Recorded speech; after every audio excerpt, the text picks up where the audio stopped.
House of Reps Speaker Femi Gbajabiamila says the president is working hard to resolve the insecurity situation in the country.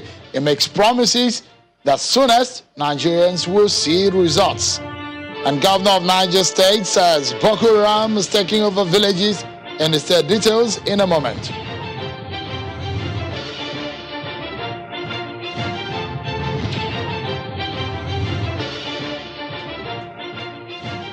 Hello everyone and welcome to Politics Today live on Channels Television. I'm Sean Kimberley at Channels Television's global headquarters here in Lagos, Nigeria. Let's begin with somewhat a sad story of the incident of abduction in Kaduna State. There's some updates, sad one. Indeed, 2 more of the students of that private university, Greenfield University, have been killed by their abductors. 3 days ago, 3 of the students were killed by their abductors, and these students were among those that were abducted by bandits from the private university located along the Kaduna-Abuja highway on Tuesday, last week, Tuesday night. And the Niger State Governor Abubakar Bello says Boko Haram insurgents have already taken over Kaure community. The governor visited a community where it was discovered that over 3,000 residents of Muya and Shiroro local government areas of Niger State have been rendered homeless following attacks by Boko Haram insurgents in the state. Most of the residents are now seeking shelter at a makeshift camp provided by the state government. We had over 3,000 people here from communities that have been displaced by bandits and Boko Haram elements around Munya and Shiro local governments. However, some of them have started going back to their various homes, and there are some other communities that we think are safe, they can go back. But the vast majority of them will have to remain here because their villages, their towns have been taken over by bandits and Boko Haram elements. Their wives have been seized from them. Their wives have been forcefully attached to Boko Haram members' elements. In fact, I just heard they've already placed their flag in Kauri, so which means they've taken over the territory. And this is what I've been engaging the federal government with. And unfortunately, it has now gotten to this stage that if care is not taken, nobody, not even Abuja, is safe. We have been saying this for long. We've been saying this, and all efforts have been in vain. So I hope with this, with the outcome of these banditry activities and terrorist activities, I hope the time has come now to see reasons for a very coordinated military action to take place so that we displace. The Boko Haram elements are trying to use these areas as their home, just like they did in Sambisa. Well, Sambisa is hundreds of kilometers away from Abuja, but Kaure is less than 2 hours drive to Abuja, so nobody is safe anymore. Not even Abuja is safe. Sad incidents there. But there might be some light at the end of the tunnel. And the Speaker of the House of Representatives, Honorable Femi Gbajabiamila, when he met with the President, Muhammadu Buhari, today, looks so much to be bringing some solutions on the table, but he's not yet disclosing the details of that. He says that the insecurity situation in the country is a very difficult one for the government to handle. The Speaker gave an assurance that something is in the works and that the legislature will do everything to assist the President to reach a consensus on the security challenge. He said the closed-door meeting at the State House with the President reveals that the President listens to ideas and is keen on bringing solution to the ongoing crisis. Take a listen to Honorable Femi Gbajabiamila after the meeting with President Buhari.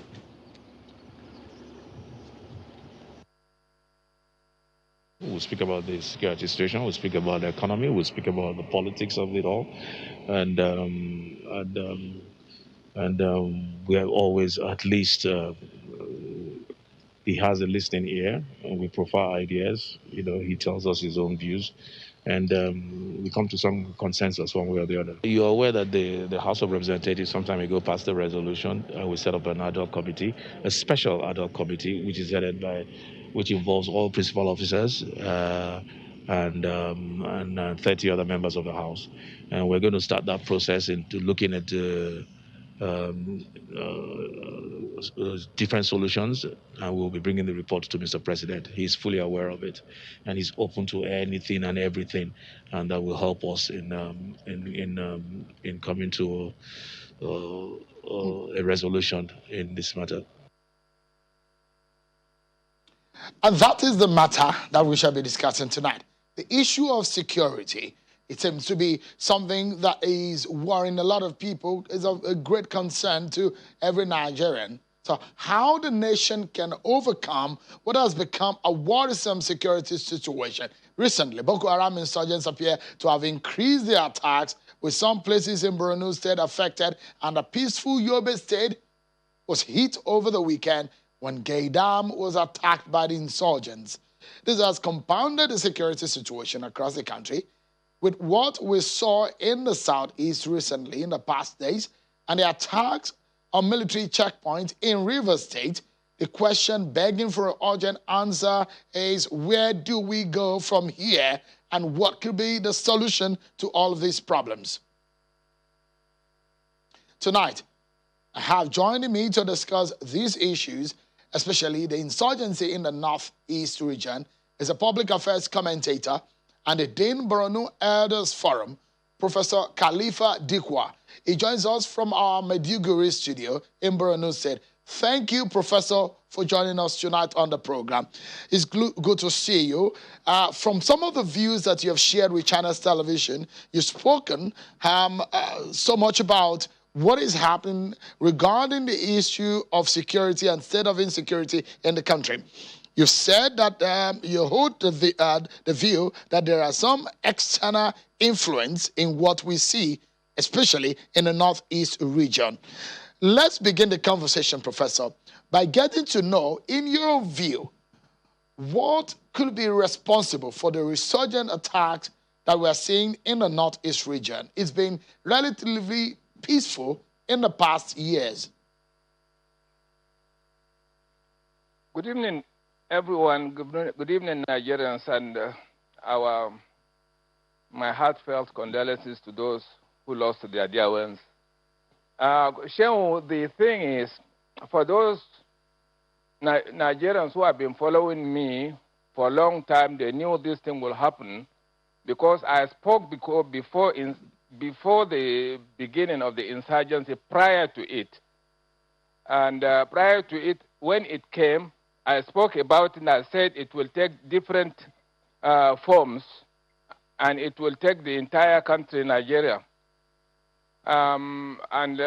Here we discuss as Borno concerned, elders concerned here. We are Borno concerned, not elders forum, by the way. So these forms are known. They are known to those in government. We have to take diplomacy and then adapt the policy that we took during the war on 1967, 1970. Within 2 months, under General Gowon, Nigeria was able to get 200 combatants to train and take their country back. And therefore, this thing that I'm talking about is not new. I spoke about it last time I was here, that Nigeria is an existential threat to countries, to European countries that cannot live without the resources of their ex-colonies. And that Nigeria ought to now use ECOWAS to say, wait, let us now adopt the AU Charter, the AU Charter of 1999, that President Gaddafi spearheaded about an African satellite, an African bank, and an African currency. Gaddafi spearheaded it, and we know the country that spearheaded the invasion and destruction of Libya was France. And now France is now apprehensive of losing Niger, Chad to Nigeria. Because at one time, President of Niger, former President Mohamed Yusuf said, Niger at least should be able to be like the neighbor of Nigeria, shouldn't be in deep poverty in this case. And therefore, two things must be done. Nigeria should petition the United Nations that we are seeing, from time to time, we are seeing foreign helicopters dropping certain things. Even if there are explorers somewhere, they will kill, they will disturb, and then the following morning we'll call it Boko Haram. We are seeing certain invasions because the people who have now lost their territory in Syria, in Libya, and so on, are now being recruited to come down, including those in Libya. They are not. I mean, they are just being paid, and government, as long as government fails to use PR, media relations to tell the narrative very well, it will continue to be playing the defensive. And therefore, if you are stingy about PR, then you have a problem. Thirdly, there are people within the government, federal government of Buhari, or close to the government, who are working for foreign interests. Foreign interests in the sense that if we are to, they are still thinking that those countries should choose our friends for us, the way Mandela spoke about it. If they are not in good terms with them, that is their own business. But Nigeria should give them a field way to compete in Nigeria. If our traditional friends, before independence and after independence, have not been able to help us put together commensurate the developmental infrastructure for us, they have lost the guts to now say we should not talk to other friends from Korea, from Japan, from China, from Russia. We should not talk about Ajakuta and so on. They are calling others. They are talking to people who are within government not to bother about the basic infrastructure, and they did not do it for us. And therefore, it is up to them now, all these big countries who are now, by the way, broke. They are broke. They are desperate. And that France particularly, that Nigeria doesn't want to even invite the ambassador to show dismay. Did what it did in Libya, and again the fingers are also pointed at the killing of President Deby of Chad, who, by the way, very recently came to Nigeria and said, now that we have different set of field commanders, we will be able to do a better job. And that was very expensive. And earlier in the day, he also talked about common currency because CFA was not helping. These are things that always created coups and assassination in ex-French colonies. And it happened again in 1974 with Hamani Diori of Niger. 1 year later, in 1975, it happened to Ngarta Tombalba of Chad, when he said, wait, let us divide something so that our own country too can benefit. So it is about common currency, and about trading within Africa. This is the basic thing. Until Nigeria sits up and then bring back our reserve, those who are retired and still not tired should come on board. We can also train people and then look at other places. What are the embassies doing there? That people are being recruited to be sent to Nigeria in order to put Nigeria on defensive, because Nigeria is the leader of Africa. So as long as Nigeria is on the offensive, there's no way those countries will not join Nigeria as a big market. Yes, my dear. Yeah, we need to take a breather. But there has been link between what we are saying in the northwest region of the country, in Kaduna and the rest, the kidnapping and abduction, And the government has come out to say there is a link between that and what we're seeing in the northeast region. Just today, the governor you heard before the program in Niger State saying that in Niger State, which is in the north central region of the country, where he's saying that Boko Haram is taking villages there. We want to know what the problem really is and how we can solve them. But we take a breather, and when we come back, resolving our insecurity challenges with Professor Khalifa Dikwa continues after now. Join us again, everyone. Professor Khalifa Dikwa, the Dean Borno Elders, is with us on the program. So a public affairs commentator is in our Maiduguri studio. Thank you so much, Professor Dikwa, for your time tonight. What bothers the minds of a lot of Nigerians tonight, one thing is the issue in Kaduna State where those students from the private university that were abducted, making 5 of them now that are being killed by the abductors. And when we wonder, Kaduna State, with the kind of military presence that we have there, now the governor of Niger State says Boko Haram is taking over some villages in his state, and that's the north central region of the country. Now we're seeing a resurgence of Boko Haram and the activities in the northeast region. You've given us these perspectives of an external influence in the problem. So if there is a link between what we saw in the northwest and in the northeast, in terms of this insurgency and this insecurity situation, how then do we explain what is happening in the southeast region where military formations and security formations are being attacked? In Rivers State, military formation was also, a checkpoint was also attacked. Where lies the problem, Professor, in what has become a major national insecurity challenge? Yes, Shehu, I said a very long time, since the 90s, that it was going to be a national issue. But at the beginning, when it festered only around Borno State, people thought it was just a Kanuri issue. Then, thank God, the people of Kaduna welcomed me and gave me the media to sell the story that it was something that had been waiting in the cooler for long. And the humiliation of our military at that time, let me say that our military, our armed forces today, and our police and our secret service are capable to do it at any time. Then it is up to the leadership. For instance, Mr. President should be able to say, we have released all these monies without even making noise, go to court and so on. This is a waste of time.